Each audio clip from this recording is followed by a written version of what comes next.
welcome to XWA Recap for Valentine's Massacre. We're still the champion, my friend. A great tribute to a classic song.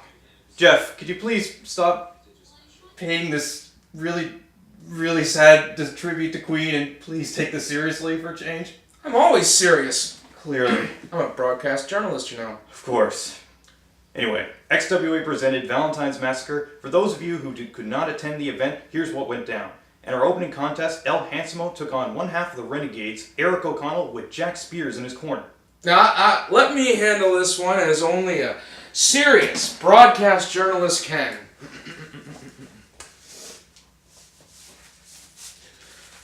Tramposo Grande!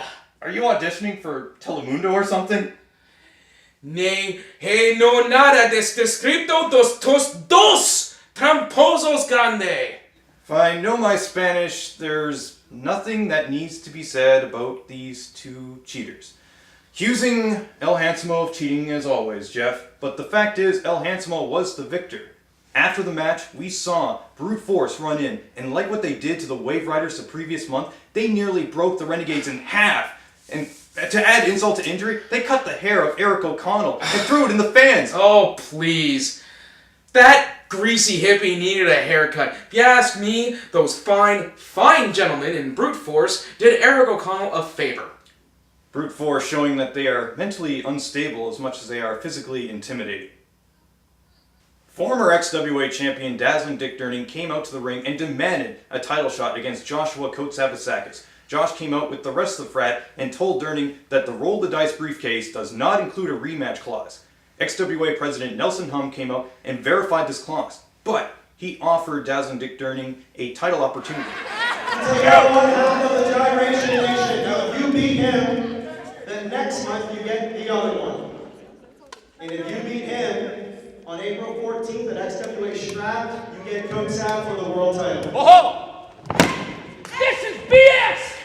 After that announcement, he made Joshua Kotsavasakis defend the title against Sonny Warcloud, and that match took place right after that announcement. An unfair and unjust decision, as usual, by our owner, Nelson Hum. Sonny Warcloud fought as hard as he could to win the championship, but he came up short. Your winner, and still XWA champion, Joshua Kotsavasakis. We're still the champion, my friend. James Steele was looking to have Valentine's Massacre be the night that he would settle things with Wesley Pipes once and for all in a Falls Counts Anywhere match. As Steele was heading towards the ring from the back, Pipes snuck up behind him, hit Steele with the steel chair, he put Steele in a crossface, made him tap out, and your winner in record timing, Wesley Pipes. A brilliant move by a smart man using the rules to his advantage. What you call brilliant is downright cowardly. Wesley Pipes is going to eventually have to face James Steele face to face and without using any sneak attack tactics. You talk like such a square sometimes. Our next match, Shahir Razul took on former XWA champion John Stryker. Shahir had his translator and manager, the Sheik, in his corner, and at one point in the match, the Sheik jumped on the ring, and that allowed Shahir to hit Stryker with a spike, applied a submission hold, and it was too much for the former champion to handle. He tapped out. Your winner, and still currently undefeated, Shahir Razul. The great thing about the XWA is seeing the debut of new talent stepping foot in the squared circle for the first time. We saw at Valentine's Massacre the debut of Senior Flame taking on Barstool Bailey in a match that was lighthearted for the fans in Senior Flame, but not as much for Barstool. You know, he's probably just another jerk in a mask who cheats all the time. Barstool Bailey got so angry in the match, he was choking the life out of Senior Flame, causing a disqualification. After this match, XWA ring announcer The Coug wanted answers from Barstool Bailey. What do you think I'm here for? This is what I do.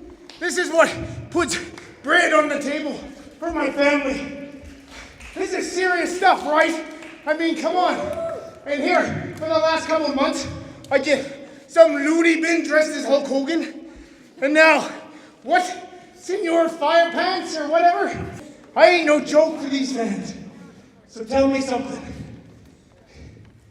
Am I a joke to you? No, Barstool. I've always found you entertaining, just like everyone else has. Entertaining? You find me entertaining? What, like a clown or something? You think I should put on a little dance in a little show? Ooh, look at Barstool. He likes to drink. He likes to dance. Is that what you think? No. This interview is over. Someone needs a drink.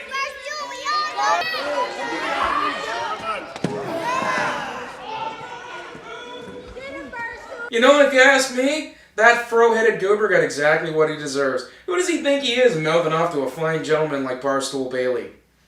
Julius Santana defended the Elite Championship against Ryan Heath. What? Really? I mean, do we have to?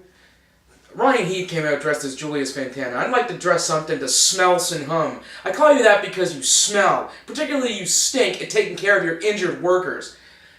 Proceed.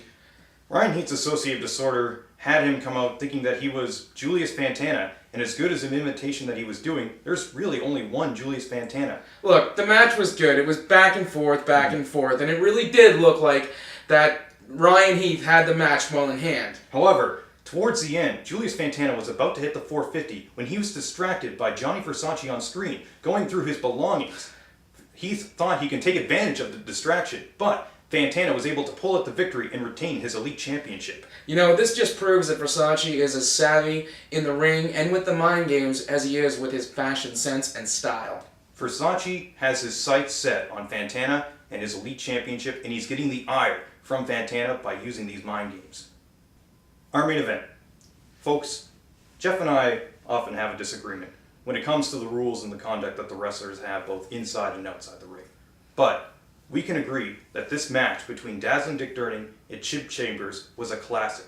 The words you are hearing from my mouth and the clips you are seeing either online or at the venue do not do justice of the high velocity action that these two athletes had. Agreed.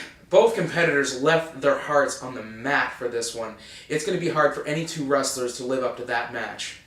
Dazzling Dick Durning defeated Chip Chambers. He is one step closer to an XWA Championship title match. But his next stop will be at XWA Standoff, where he takes on Dale Dangles.